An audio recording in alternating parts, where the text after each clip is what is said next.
Assalamualaikum warahmatullahi wabarakatuh. Alhamdulillah kembali menemukan kita. Mudah-mudahan ada tambahan ilmu yang bermanfaat bagi kita semuanya. Amin. Ya, baik anak sekalian, mari seperti biasa kita istighfar terlebih dahulu. Mudah-mudahan istighfar ini mengampuni dosa-dosa kita dan memberkahi ilmu yang kita dapatkan. Bersama-sama mari. Astaghfirullah Rabbal Baroya, Astaghfirullah minal khotoya, Rabbi zidni ilman nafi'an wa wafiqni amalan sholihah. Amin. Sehat semuanya anak sekalian? Alhamdulillah, Pak Tani berharap Allah selalu memberikan kesehatan kepada kalian semuanya, sehat jasmani, sehat rohani, dan tetap ingat jaga iman, jaga imun. Ya, baik anak sekalian, kali ini kita akan membahas perkembangan peradaban Islam pada masa kejayaan. Tapi sebelumnya, mari kita diskusikan terlebih dahulu ya. Kalian kan berjumlah 36 ya, Pak Tani bagi menjadi 9 kelompok. Jadi satu kelompok terdiri dari 4 orang ya. Silakan nanti kalian bagi sendiri. Yang jelas dalam satu kelompok itu terdiri dari 4 orang. Kelompok pertama adalah membicarakan tentang Al-Kindi. Lalu yang kedua adalah Al-Farabi, yang ketiga Ibnu Rushd, yang keempat Ibnu Sina, yang kelima Al-Ghazali, lalu yang kelompok 6 adalah Al-Khawarizmi, lalu kelompok 7 adalah Ibnu Jarir At-Tabrani, kelompok 8 Imam Bukhari, dan kelompok 9 Imam Muslim ya. Silakan didiskusikan terlebih dahulu. Selanjutnya kita lihat dulu perkembangan peradaban Islam pada masa kejayaan ya. Pada masa kejayaan ini perkembangannya adalah pada tahun 750 sampai 1258 Masehi. Umat Islam pada saat itu menguasai dunia dalam berbagai bidang ya, bidang politik, ekonomi, sosial, dan lain-lain. Masa perkembangan Islam tidak lepas dari masa Daulah Abbasiyah ya, jadi masih ada kaitannya dengan Daulah Abbasiyah. Kemudian dua hal yang mempengaruhi kejayaan Islam diantaranya adalah kebijakan khalifah dan respon umat Islam. Kita lihat kebijakan khalifah ya. Masa kejayaan Islam itu berlangsung 508 tahun kira-kira gitu ya, yaitu 750 sampai 1258 Masehi. Nah, sedangkan puncak kejayaan umat Islam itu terjadi saat Khalifah Harun ar-Rasyid ya. Sedangkan Harun ar-Rasyid ini kenapa? Beliau sangat mencintai ilmu dan ulama. Harun ar-Rasyid itu banyak membangun sekolah ya. Kekayaan Harun ar-Rasyid itu banyak digunakan untuk kegiatan pendidikan dan mengembangkan ilmu pengetahuan. Respon umat, bagaimana respon umat? Umat sangat merespon baik upaya yang dilakukan oleh khalifah saat itu ya. Banyak lahir tokoh di bidang berkat respon positif dari umat. Di antara tokoh yang muncul saat itu adalah Abu Hasan al-Asy'ari, Abu Mansur al-Maturidi ya, itu tokoh tauhid dan akidah. Kemudian tokoh fikih itu Nu'man bin Sabit atau dikenal Abu Hanifah, Abu Abdillah Malik bin Anas atau Al-Malik, Muhammad bin Idris bin Abbas bin Utsman Asy-Syafi'i atau terkenal dengan Asy-Syafi'i, Ahmad bin Hambal As-Saibani atau terkenal dengan Hambali ya. Itu adalah tokoh-tokoh di bidang fikih. Sekarang kita lihat sebab-sebab kemajuan Islam. Nah, sekarang faktor internal. Yang pertama adalah konsistensi dan istiqomah umat Islam kepada ajaran Islam. Jadi ada konsistensi di situ ya. Kemudian yang kedua, ajaran Islam yang mendorong umatnya untuk tetap maju. Itu baik dalam Al-Qur'an maupun hadis, itu adalah dorongan untuk kita semua harus selalu maju. Yang ketiga, umat Islam sebagai tepatnya ajaran Islam itu adalah sebagai rahmat bagi seluruh alam. Yang keempat, Islam itu sebagai agama dakwah sekaligus keseimbangan dalam menggapai kehidupan duniawi dan ukhrawi. Faktor eksternal yaitu terjadinya asimilasi antara bangsa Arab dan bangsa-bangsa lain yang lebih dahulu mengalami perkembangan dalam ilmu pengetahuan.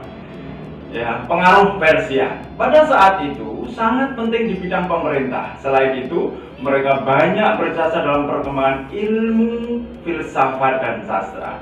Adapun pengaruh Yunani masuk melalui berbagai macam terjemah dalam bidang ilmu, terutama filsafat. Kemudian gerakan terjemah. Pada masa itu usaha penerjemahan kitab-kitab asing dilakukan dengan giat sekali. Ya, pengaruh gerakan terjemah terlihat dalam perkembangan ilmu pengetahuan umum, ya, terutama di bidang astronomi, kedokteran, filsafat, kimia, dan sejarah. Nah, gerakan ilmiah. Dalam gerakan ilmiah ini melaksanakan ajaran Al-Quran secara maksimal. Yang kedua, melaksanakan isi hadis. Yang ketiga, mengembangkan ilmu agama dengan beristihad. Muncul ulama fikih tauhid, ya, kalam, tafsir, hadis, ulama bidang sains, ya, ilmu kedokteran, matematika, optik, kimia, fisika, geografi, dan lain-lain. Yang keempat, ulama yang berdiri sendiri serta menolak untuk menjadi pegawai pemerintah. Ya, ilmuwan Islam pada masa ini siapa saja? Di antaranya dalam bidang filsafat kita lihat Al-Kindi, ya, dia pada tahun 809 sampai 873 Masehi. Kemudian Al-Farabi, ya, pada tahun 916 Masehi. Ibnu Bajjah itu pada tahun 523 Hijriah. Ibnu Tufail, ya, pada tahun 581 Hijriah. Ibnu Sina itu 980 sampai 1037 Masehi. Al-Ghazali 1085 sampai 1101 Masehi. Ibnu Rus itu pada tahun 1126 sampai 1196. Kemudian dalam bidang yang lainnya, diantaranya bidang kedokteran, ada Jabir bin Hayyan, yaitu pada tahun 778 Masehi. Burain bin Ishaq pada tahun 810 sampai 878 Masehi. Tabib bin Qura 836 sampai 901 Masehi. Ar-Razi atau Ar-Rezes, ya, pada tahun 809 sampai 873 Masehi. Kemudian di bidang matematika ada Umar Al-Faruhan, ada Al-Khawarizmi. Dalam bidang astronomi ada Al-Farizi, ya, terkenal dengan pencipta astrolog. Terus kemudian Al-Ghotoni, ya, atau Al-Betagnius. Lalu Abul Wafa itu menemukan jalan ketiga dari bulan. Kemudian Al-Farabi atau Al-Fragenius, yaitu adalah dalam bidang astronomi. Kemudian dalam bidang seni ukir ada Badr At-Tarif atau Badr dan Tarif, itu pada tahun 961 sampai 976 Masehi. Kemudian dalam ilmu tafsir ada Ibnu Jarir At-Tabari, Ibnu Atiyah Al-Andalusi, As-Suda, ya, Muqatil bin Sulaiman, ada Muhammad bin Ishaq, dan lain-lain. Dalam ilmu hadis ada Imam Bukhari, Imam Muslim, Ibnu Majah, Abu Daud, dan ada At-Tirmidzi, dan lain-lain. Nah, kita lihat gambar-gambar daripada mereka, ya. Ini Ibnu Rus, kemudian kita lihat Al-Ghazali, ya. Kita lihat lagi Al-Kindi, kita lihat Al-Farabi, lalu kita lihat juga Ibnu Sina, ya.